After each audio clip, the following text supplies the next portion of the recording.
Selamat pagi Bapak dan Ibu. Selamat pagi.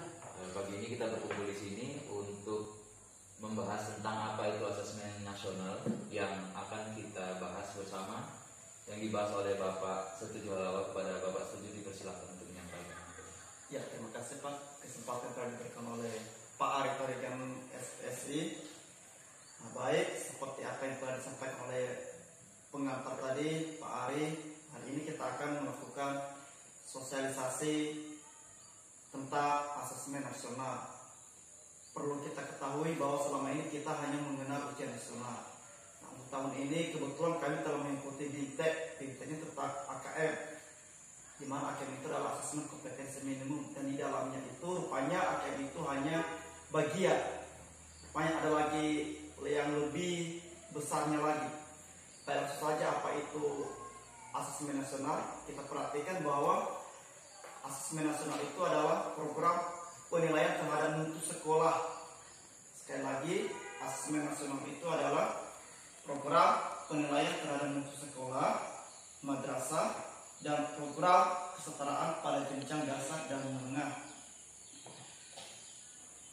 Asesmen nasional itu ada beberapa instrumen yang akan kita gunakan. Ada 3 instrumen maksudnya itu. Instrumen yang pertama itu adalah asesmen kompetensi minimum, disingkat di AKM. Kemudian survei karakter. Yang terakhir survei lingkungan belajar. Nah, untuk lebih jelasnya kita coba kupas satu persatu. Asesmen kompetensi minimum itu dia mengukur tentang kompetensi mendasar literasi membaca dan numerasi siswa.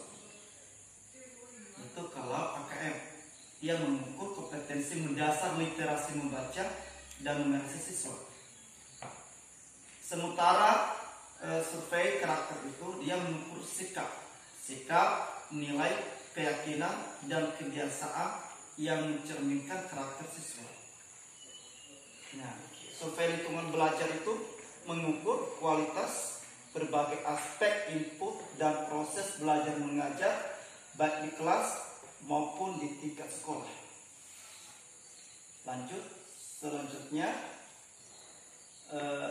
perlu kita ketahui juga bahwa untuk mengikuti asesmen nasional seperti ujian nasional ada beberapa kriteria yang harus kita perhatikan. Kemudian asesmen nasional ini berbeda dengan ujian nasional, layaknya yang pernah kita ikuti.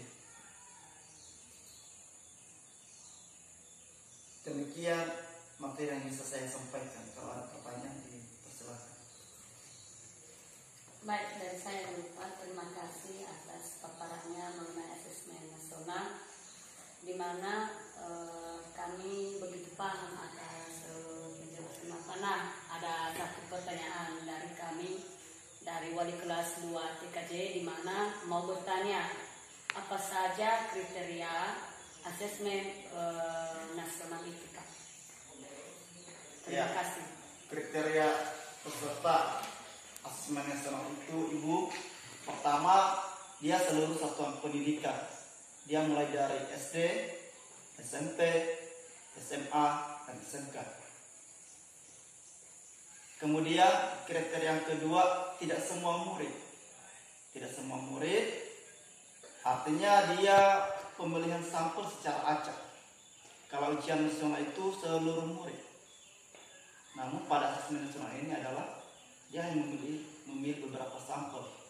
Kemudian kriteria berikutnya itu adalah kalau ujian nasional itu di tingkat akhir setiap jenjang. Misalkan di SD itu dia ujian nasional di SD tidak, tapi dia di SMP, SMK. Nah, kalau di SMP ujian nasional biasanya diikuti oleh kelas tertinggi, kelas 9. Nah, kemudian kalau di tingkat SMP, SMK, ujian nasional itu dilaksanakan di tingkat kelas 12. Nah, beda dengan asesmen nasional. Nah, dia diambil kalau dia di SD dia diambil di kelas 5, bukan kelas 6, bukan kelas terakhir. Nah, kalau dia di SMP dia diambil di kelas 8. Kalau di tingkat SMA SMK dia diambil di kelas 11. Itu kriteria keempat. Kriteria kelima, setiap peserta itu mengerjakan tes literasi membaca, tes literasi numerasi, survei karakter, dan survei lingkungan belajar. Seperti yang dijelaskan tadi bahwa ada beberapa instrumen yang digunakan dalam asesmen nasional. Demikian. Baik, terima kasih Pak. Baik, dari sini Pak. Ya. Terima kasih dulu kepada Bapak Sumber sudah menyampaikan materi tentang asesmen ini. Selanjutnya Bapak tadi memang sudah menyampaikan sebagian masalah perbedaan asesmen nasional dengan ujian nasional ini Pak. Tapi masih kurang jelas Pak, supaya lebih diperjelas lagi Pak. Perbedaannya. Terima kasih. Pak, terima kasih Pak Make. Pertanyaannya cukup sangat menarik. Ini sangat penting. Perlu kita ketahui bahwa asesmen nasional itu dan ujian nasional itu sangat berbeda. Kriteria pembandingnya itu terletak pada tujuan pelaksanaan, jenjang penilaian, level siswa, subjek siswa, model soal, sasaran penilaian, dan metode penilaian. Untuk asesmen nasional, tujuan pelaksanaannya itu untuk mengevaluasi mutu terkait, bukan mengetahui nilai. Lain pada ujian nasional, dia mengevaluasi hasil belajarnya. Itu pada ujian nasional, itu pada tujuan pelaksanaan. Pada jenjang penilaian, seperti yang dijelaskan tadi, bahwa asesmen nasional itu dimulai dari SD atau MI, SMP atau MTS, SMA, SMK, program kesetaraan lainnya. Itu untuk asesmen nasional. Kalau ujian nasional itu hanya pada SMP, SMA, dan SMK. Nah, dilihat dari level siswa. Nah, untuk asesmen nasional itu hanya berlaku pada kelas 5, pada kelas 8, dan pada kelas 11.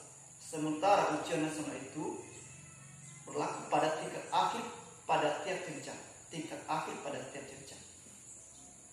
Kemudian subjek siswa pada asesmen nasional dia survei, istilahnya dia diacak.